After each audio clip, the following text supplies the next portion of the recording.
Inside Grand Prix continue maintenant et nous rendons visite à l'Australien le plus rapide de la F1. Mais tout d'abord, Lewis Hamilton vous présente l'Albert Park.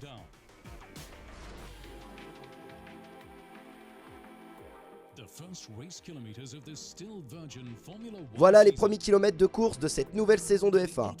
Pour la 18e fois, la manche d'ouverture a lieu à Melbourne, sur un circuit très populaire de 5,3 km au cœur de l'Albert Park.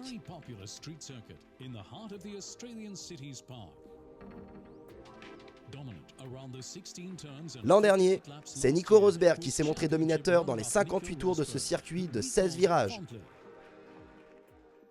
C'était vraiment incroyable, un très bon sentiment. C'était la première victoire de l'air hybride. Quelqu'un d'autre aime particulièrement cette piste. C'est son Grand Prix à domicile et ses fans font le déplacement. Je suis sûr qu'il va y avoir beaucoup d'énergie positive. Je dois m'immerger là-dedans et l'utiliser en piste. J'ai vraiment hâte. Qu'en pense le champion du monde?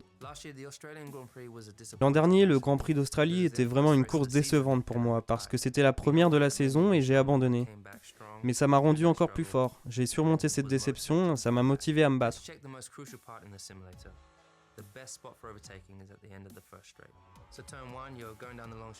On lève le pied du frein assez vite et il faut s'assurer d'être à la corde. On réaccélère à fond dès que possible, on ouvre la trajectoire et on longe le vibreur extérieur jusqu'à la ligne droite où on ouvre le DRS à nouveau. Il faut assurer d'être à la corde. On réaccélère à fond dès que possible, on ouvre la trajectoire et on longe le vibreur extérieur jusqu'à la ligne droite où on ouvre le DRS à nouveau. Après, c'est vraiment une question de préparation, de freinage, de timing. À chaque tour, on fait un test et ça donne la confiance pour aller encore plus loin à chaque fois. Après, avec l'équilibre de la voiture, à chaque fois que je l'améliore, ça me donne de la confiance pour attaquer encore plus. On monte les rapports presque à fond jusqu'au virage 5. On freine tard au virage numéro 6. On réaccélère tôt. Il faut être très doux avec l'accélérateur ici. On freine tard pour le virage 9, il y a une petite bosse vers la zone de freinage donc il faut freiner après.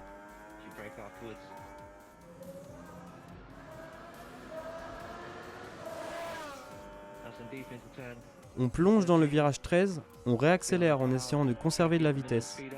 On lève un peu le pied dans le virage 14, très rapide.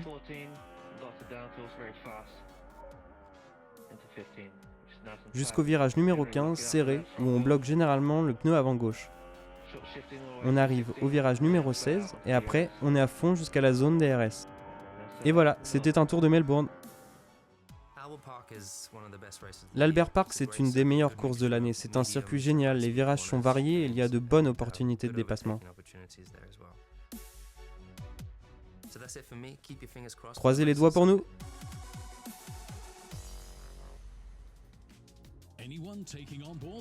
Quiconque suit les conseils du champion du monde est sur le bon chemin. Mais attention, on ne sabrera le champagne que si on réussit le freinage le plus difficile.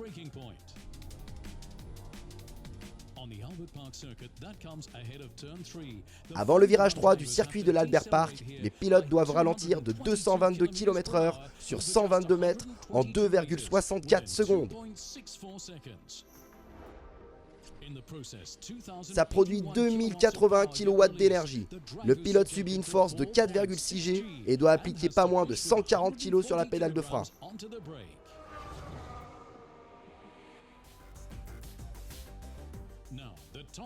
Maintenant, que peuvent faire les équipes du top 5 ?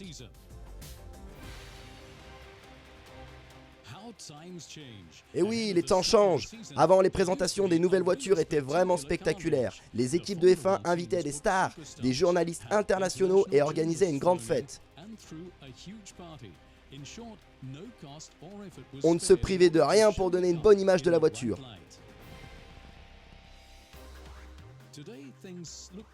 Aujourd'hui, c'est un peu plus austère. Les voitures sont présentées en ligne, sans fioritures. Bref, c'est la réduction des coûts. Même les équipes du top 5, qui encaissent un gros bonus en fin de saison, se contentent désormais de présentations plus modestes. C'est le cas de Ferrari, qui vient d'investir en recrutant le quadruple champion Sebastian Vettel. Sa mission est de suivre les traces de Schumi et de guider la Scuderia vers la victoire et le titre. Je pense que notre principal objectif est de réduire l'écart, de se rapprocher et de progresser pas à pas au fil de la saison pour se battre à l'avant.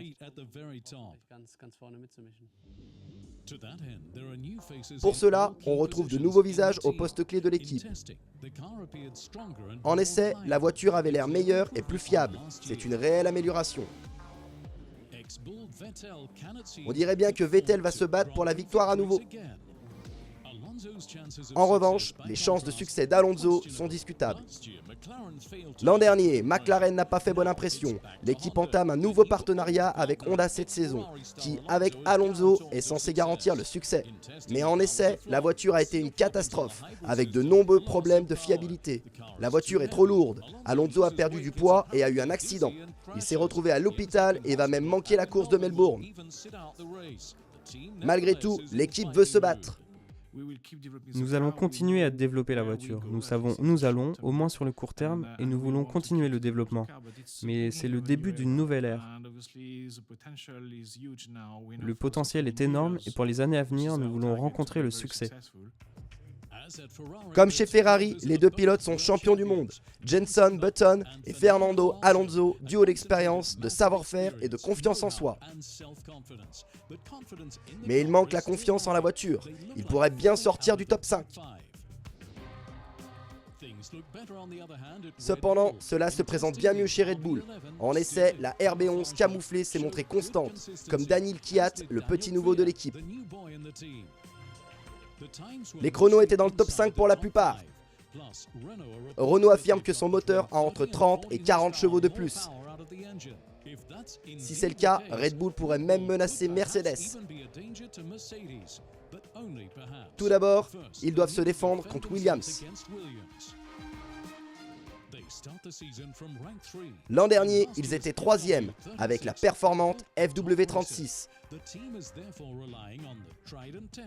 L'équipe se repose donc sur ce qui a fait ses preuves. La nouvelle voiture est similaire à l'ancienne. Le duo composé de Bottas et Massa reste identique. Williams a fini les essais avec le meilleur temps. Cependant, s'ils veulent impressionner toute la saison, il en faudra davantage. L'objectif final est d'attaquer Mercedes. Ce sera difficile. Les flèches d'argent partent favorites à nouveau cette année, même si rien n'est joué. Bien sûr, quand on est l'équipe numéro 1, on devient la cible. Mais on a la même approche que l'an dernier. Nous voulons gagner. Nous n'arrivons pas dans l'idée qu'on doit défendre notre titre de champion du monde. On veut le remporter. Le champion et le vice-champion en titre restent au volant de la W06 hybride. En essai, elle s'est montrée très fiable à nouveau. Des temps autour réguliers, toujours en haut de tableau, parfois même en pneus usés. Le championnat du monde pourrait à nouveau être une guerre des étoiles. Cependant, il est d'abord question de savoir qui va briller à Melbourne.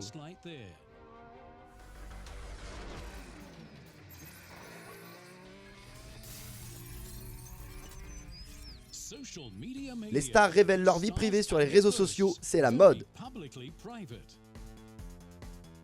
On fait de l'exercice, on transpire, tout est bon pour évacuer le gras de l'hiver. On avale les kilomètres ou on soulève les haltères. On développe la poitrine, on fait rentrer l'estomac, peu importe les moyens.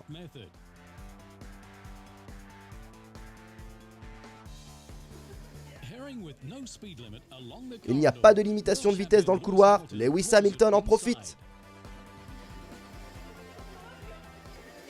J'ai la chance d'être un bon pilote. Ça va trop vite?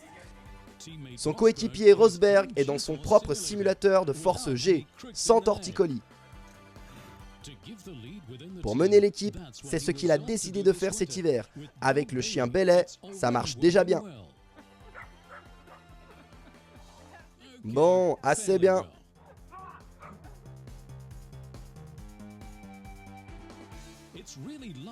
C'est vraiment beau sous la neige. Mais sous le soleil, c'est le bonheur.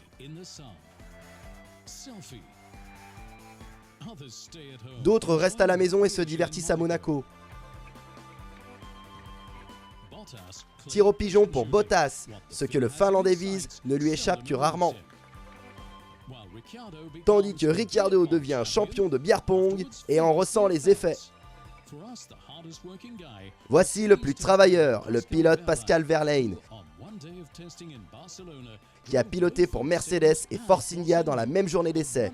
C'est une première. Les voitures sont restées immobiles pour suffisamment longtemps. Tout est prêt. C'est déjà une bonne année pour Nico Rosberg, dont la femme Viviane est enceinte. Kimi Raikkonen, quant à lui, peut déjà profiter de sa vie de famille avec son fils Robin. Pour conclure, un petit tuyau. Caterham F1 Team est en train de vendre tous ses biens aux enchères, des châssis au tout dernier boulon. Vous pourriez faire une bonne affaire.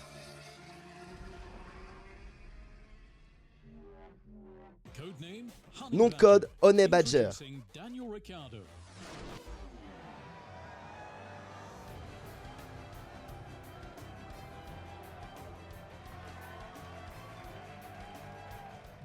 Daniel Ricciardo.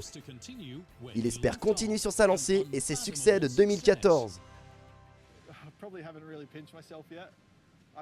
Je ne me suis pas encore pincé pour me prouver que je ne rêve pas. Quand je prendrai ma retraite, je m'en rendrai vraiment compte.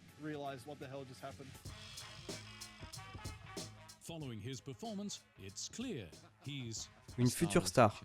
C'est un pilote très compétent. S'il est le meilleur pilote du monde, il va devoir le prouver. 2014, 3 victoires, 8 podiums. Et en un an, Ricciardo a réussi ce que Mark Webber n'a jamais fait en 5 ans.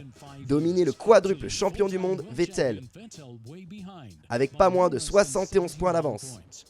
Et pourtant, Ricciardo s'entend mieux avec Vettel que son prédécesseur. Nous nous sommes trouvés quelques fois en piste, ce qui est bien, vous savez, l'équipe nous laisse faire la course, c'est ce que nous voulons, et nous sommes toujours restés propres.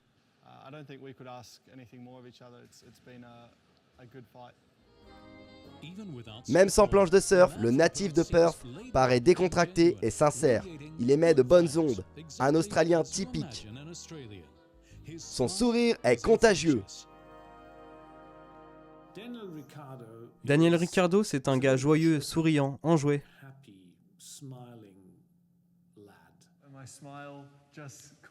Mon sourire a attiré leur attention et ils se sont dit « il faut qu'on ait ce gamin ». Enfin, non, pas vraiment.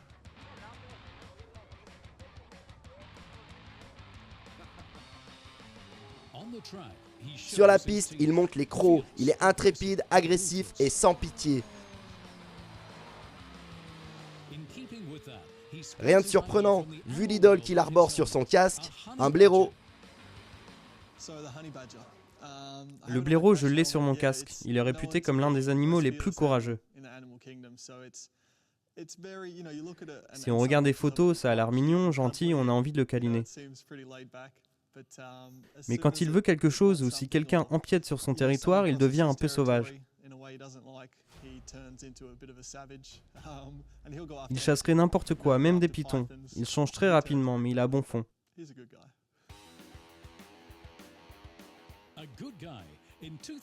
En 2007, il est observé par Toro Rosso. Un an plus tard, il faisait partie du programme. Il a piloté chez Toro Rosso à partir de 2012, avant de remplacer son compatriote Weber dans l'équipe A en 2014. C'est vraiment un pilote très rapide.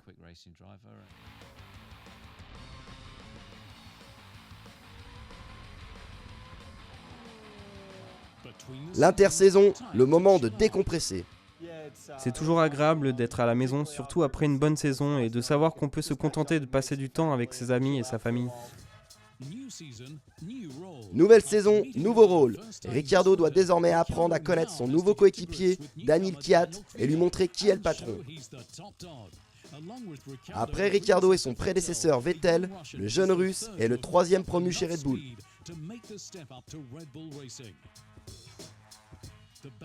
Le blaireau sort de son terrier, que la chasse commence. Ricciardo est prêt. Je suis plus près que jamais, j'ai vraiment hâte de commencer, de prendre le volant. Je n'attends qu'une chose, c'est d'aller à Melbourne et de prendre le départ.